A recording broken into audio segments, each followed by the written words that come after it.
Who Tim Berners-Lee is. He's the founder of the World Wide Web, Sir Tim. And I went to a conference where he was speaking, and he gave a paper, and it took him about 10 minutes to get the presentation started. It's like, how do I download this? And how do I get the projector? So we're all exempt, right? Like from there on, I said, screw it. I never have to feel bad about like not being able to get a presentation going. Okay, so as we've said before, wool was probably the most common fabric. A lot of the times it was left undyed and was just the color of the sheep that it came from, but it was also dyed with the dyes available a lot.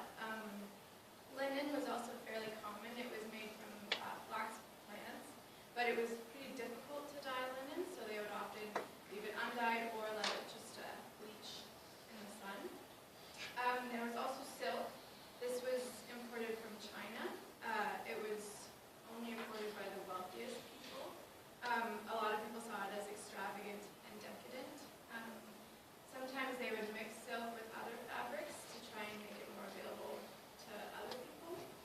And also there was a fabric made that was similar to silk out of nettles. And there's also cotton that was imported from India, so it was also not readily available to everyone, but it was really good for dyeing because there's not very many impurities in cotton. So, the dyes that you see most talked about in literature from the Roman Republic, Murex, we talked about before, is the dye that the Tyrian purple comes from. We have Pliny saying that the entire renown of Tyre now consists of a shellfish and a purple dye. And he also said that Murex has the famous flower of purple sought after for dyeing robes. In the middle of its throat there is a white vein with very scanty fluid from which that precious dye, if suffused with dark rose color, is drained, but the rest of the body produces nothing. So you can see why it would have been an expensive dye, because not only was it imported from Tyre, which was a long way away, it was also difficult to harvest, and there wasn't very much from each little shell you can see. There was also saffron, which comes from the stamens of the saffron crocus. Most of them only have 3 on them, so collecting these, you can see why it also would be fairly expensive. Indigo is the blue one, and it would come from India, and it was the fermented leaves of the plant known as true indigo.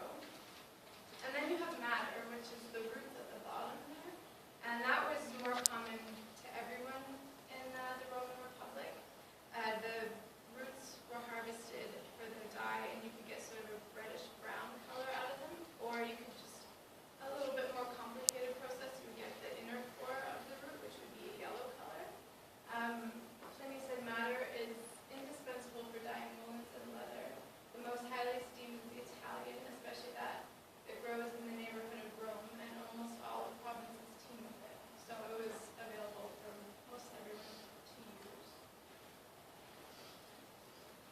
So Ovid is quoted as saying, "I care not for those golden flounces of wool twice dipped in Tyrian purple.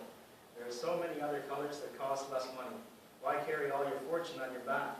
As numerous as the flowers which blow when sluggish winter hath departed, and when beneath the spring's soft breath the vine puts forth its buds, so many and more are the hues that wool receives from all its many gods." So with that, you can see how Ovid's kind of saying, like, we can spend all this money on these expensive dyes, but there's a lot that are available to us in our own backyard. So this is a list of dyes that would have been available to us, that are available to us, and would have been available on the Italian peninsula at the time. Walnut would be used for making a dark brown black dye.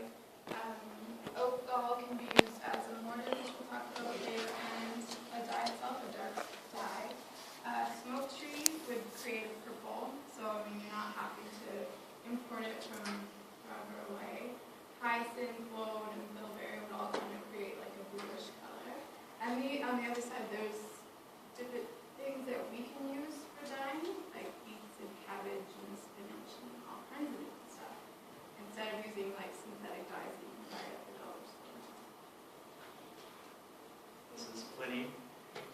algae gall can produce with vegetable dyes Tyrian purple, oyster purple, and all other colors.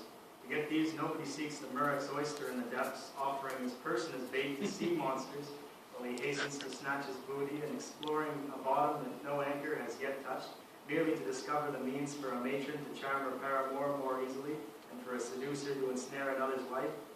There one stands on land to harvest dyes as we harvest crops, and though there is a complaint that the dye washes out with use, except for this defect luxury could have been bedecked itself in brighter colors and certainly with less risk to life. So why waste your life going for oysters in the ocean when it's growing in the fields? So, like Alex said, we did some dyeing ourselves. In the Roman Republic, there was different dye processes that were used depending on the product they were using. There was direct dyeing, reduced color solutions, mordants, and resist dyeing. What was most common would have been the reduced solutions combined with mordants. So mordants are used at first to treat the fabric itself, and then reduced color solutions would be a vat with water, and you would put the fabric in it and heat it up to a certain temperature and leave it in there for the amount of time you want, depending on the color that you want. So that's basically the process that we used. The cloth that I used was cotton, so undyed cotton, and undyed wool, 100% wool.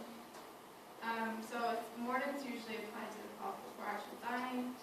They fix the dye to the fibers, and common mordants at the time were urine, potash, and alum. Alum was used for a long time, up until fairly recently. You could get it at like the pharmacy or whatever. But now that natural dyeing has kind of become less popular, you can't find alum quite as easily.